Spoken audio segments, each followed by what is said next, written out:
हिंदी काव्य में वर्षा ऋतु के सौंदर्य और उससे जुड़े अनेक भावों के अद्भुत दर्शन होते हैं। वर्षा ऋतु है ही ऐसी कि कवि मन आह्लादित हो उठता है।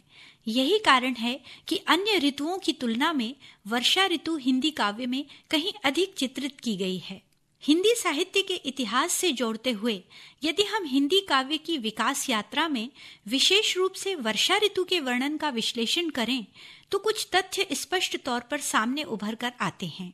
हिंदी साहित्य के वीर गाथा काल से लेकर आधुनिक कविता तक के विभिन्न युगों में हिंदी के अलग अलग रूप प्रयोग हुए हैं। सबसे पहले आदिकाल यानी सन 1050 से 1375 के बीच के वीर गाथा काल की बात करें तो इस कालखंड में हिंदी अपभ्रंश और प्राकृताभास रूप में मिलती है। हालांकि यह काल वीर रस से भरे काव्य का दौर था, लेकिन उस काल में कवि जगनिक द्वारा रचित आल्हा खंड में वर्णित आल्हा और ऊदल की वीर गाथा आज भी वर्षा ऋतु में बुंदेलखंड के ग्रामीण अंचलों में गाई जाती है। इसके बाद हिंदी साहित्य के स्वर्ण काल कहे जाने वाले सन 1375 से 1700 ईस्वी के बीच के भक्ति काल में हिंदी ब्रज, अवधी, मैथिली आदि रूपों में मिलती है।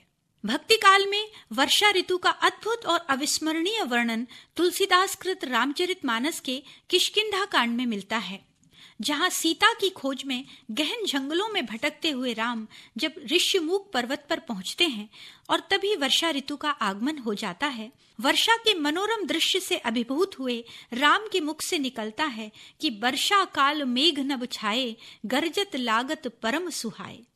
तभी अचानक उन्हें सीता का स्मरण हो आता है और इस अखिल ब्रह्मांड का स्वामी निर्गुण अवतारी पुरुष भी इस पावन सी पावस ऋतु के मोह से अप्रभावित नहीं रह पाता और एक साधारण विरही की भांति आलाप करते हुए श्री राम कह उठते हैं कि घन घमंड नभ गरजत घोरा, प्रियाहीन डरपत मन मोरा। वहीं कबीर के काव्य में वर्षा का प्रतीकात्मक वर्णन मिलता है। कबीरा बादल प्रेम का, हम परि वर्षा आए, अंतरी भीगी आत्मा, हरि भई बन राय। अर्थात कबीरदास जी वर्षा के बिंब को प्रस्तुत करते हुए कहते हैं कि मेरे ऊपर प्रेम का बादल इस प्रकार बरसा है कि मेरे अंतर में बसने वाली आत्मा हरी हो गई है। मलिक मोहम्मद जायसी के पद्मावत और 12 मासा काव्य ग्रंथों तथा कुतबन की मधुमालती में भी वर्षा का स्वाभाविक और सजीव चित्रण प्रतीकात्मक, उद्दीपक और वियोग के रूपों में मिलता है। हिंदी काव्य साहित्य में वर्षा ऋतु को संदर्भित करते हुए सांसारिक प्रकृति के मानवीकरण और मानव प्रकृति के साथ उपमानीकरण की ऐसी विरल अभिव्यक्ति भक्ति काल में ही देखने को मिलती है। सन 1700 से 1900 ईस्वी के बीच हिंदी साहित्य के उत्तर मध्य काल में रीतिकाल के नाम से प्रसिद्ध कालखंड में भी कवियों ने वर्षा ऋतु से प्रेरित अपने मन की संवेदनाओं को अनेक भावों में व्यक्त किया है। रीतिकाल में हिंदी का ब्रज भाषा स्वरूप काव्य भाषा के रूप में प्रतिष्ठित हुआ था। सेनापति भक्तिकाल और रीतिकाल के संधि युग के कवि माने जाते हैं।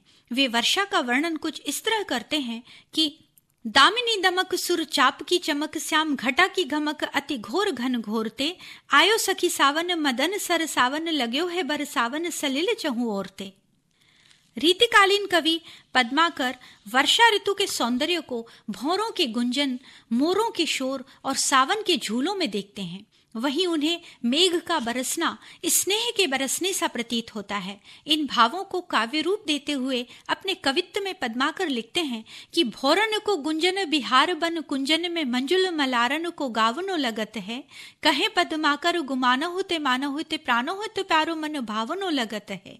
मोरन को सोर घन घोर चहु ओरन, हिंडोरन को ब्रंद छवि छावनो लगत है, नेह सर सावन में मेह बर सावन में, सावन में झूलबो सुहावनो लगत है। रीतिकाल के बाद हिंदी साहित्य में आधुनिक काल के आते आते काव्य की अभिव्यक्ति में बेहद परिवर्तन हुए हैं।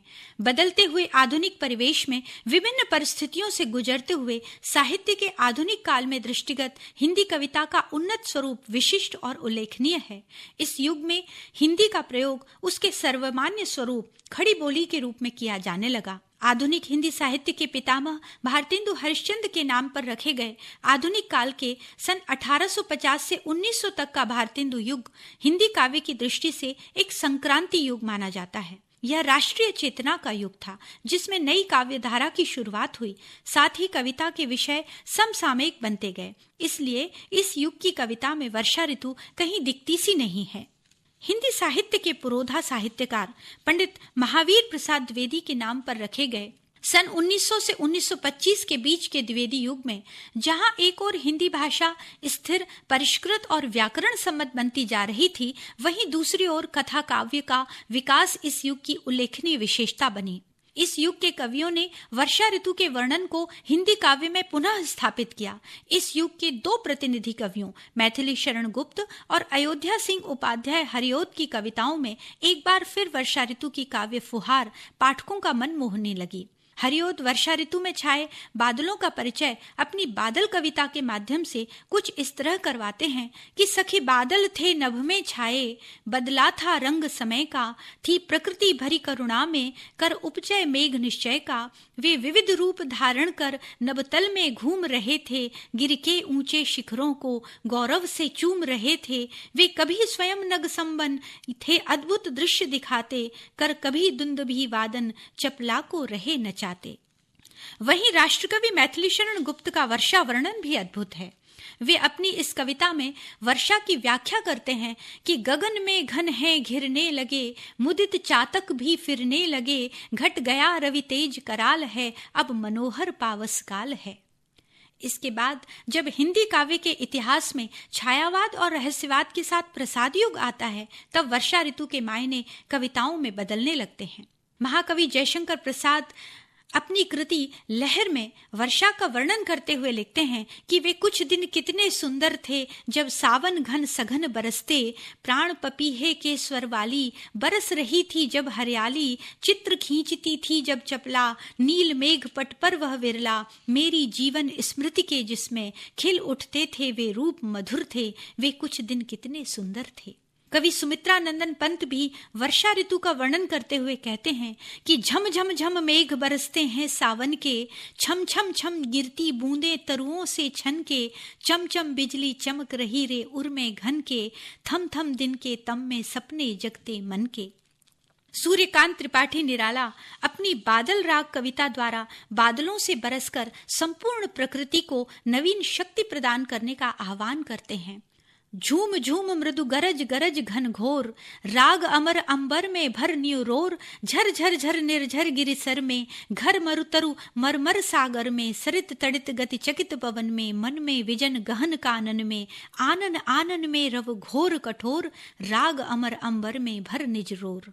वर्षा ऋतु के बादलों को देखकर कवयित्री महादेवी वर्मा का मन भी जब विहल होता है तो उनकी लेखनी से शब्द काव्य रूप में झरने लगते हैं।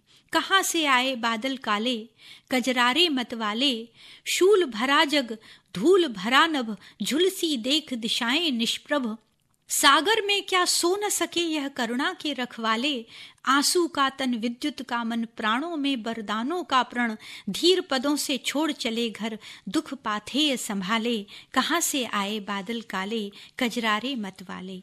प्रसाद युग के बाद प्रगतिवादी और प्रयोगवादी युगों से आगे बढ़ते हुए स्वातंत्र्योत्तर युग में पहुंचकर हिंदी काव्य साहित्य स्वच्छंद रूप लेते हुए बहुमुखी हो जाता है। कवि भवानी प्रसाद मिश्र मेघदूत के कालिदास से क्षमा मांगते हुए सही मायनों में वर्षा ऋतु में भारतीय किसान की खुशियों को खोजने लगते हैं। वे अपनी कविता आषाढ़ का पहला दिन में वर्षा का वर्णन करते हैं कि हवा का जोर, वर्षा की झरी, झाड़ों का गिर पड़ना, कहीं गर्जन का जाकर दूर सिर के पास फिर पड़ना, उमड़ती नदी का खेती की छाती तक लहर उठना, ध्वजा की तरह बिजली का दिशाओं में फहर उठना।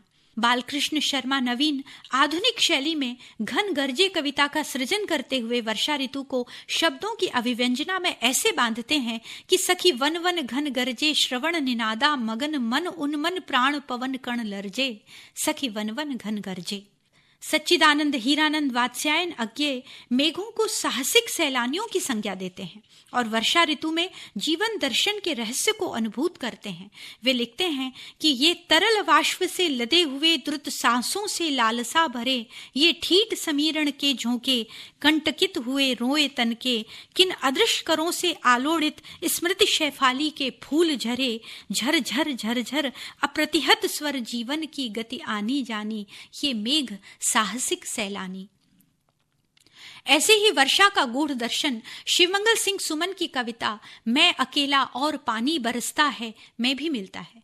सुमन वर्षा की व्याख्या करते हुए लिखते हैं कि प्रीति पनिहारिन गई लूटी कहीं है, गगन की गगरी फूटी कहीं है, एक हफ्ते से झड़ी टूटी नहीं है, संगनी फिर यक्ष की छूटी कहीं है, फिर किसी अलकापुरी के शून्य नभ में कामनाओं का अंधेरा सिहरता है, मैं अकेला और पानी बरसता है।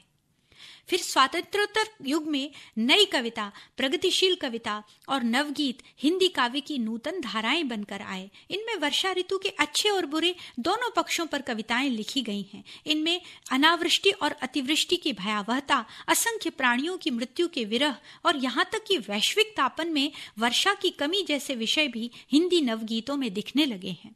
दिनेश सिंह के नवगीत लौट नहीं जाना में बादल को आदर से जी संबोधन देकर उन्हें न लौटने की मनुहार की जा रही है। टपरे की ओरी के नीचे मुनिया के हाथों से सींचे नेहा के बीज गड़े हैं, मुनिया के प्राण जड़े हैं, लौट नहीं आना जी बादल। आज हिंदी कविताओं में वर्षा ऋतु के बेहद व्यावहारिक स्वरूप को दर्शाया जाने लगा है। वर्षा से आई बाढ़ के सत्य पर खड़े जीवन को कवि केदारनाथ सिंह जब कविता का रूप देते हैं तो सामने आता है वर्षा ऋतु से लड़ते लोगों का आत्मविश्वास, जिसमें सिर्फ यथार्थवाद के दर्शन होते हैं। पानी में घिरे हुए लोग प्रार्थना नहीं करते, वे पूरे विश्वास से देखते हैं पानी को और एक दिन बिना किसी सूचना के खच्चर, बैल या भैंस की पीठ पर घर असबाब लाद कर चल देते हैं कहीं और। घरों की कच्ची दीवारें, दीवारों पर बने हुए हाथी घोड़े, फूल पत्ते, पाट पटोरे सब बह जाते हैं, मगर पानी में घिरे हुए लोग शिकायत नहीं करते। इस तरह हिंदी काव्य में वर्षा ऋतु छायावाद से लेकर यथार्थवाद के धरातल तक का सफर तय करते हुए निरंतर कवियों की संवेदनाओं से कविताएं बनकर साहित्य में झरती ही जा रही है।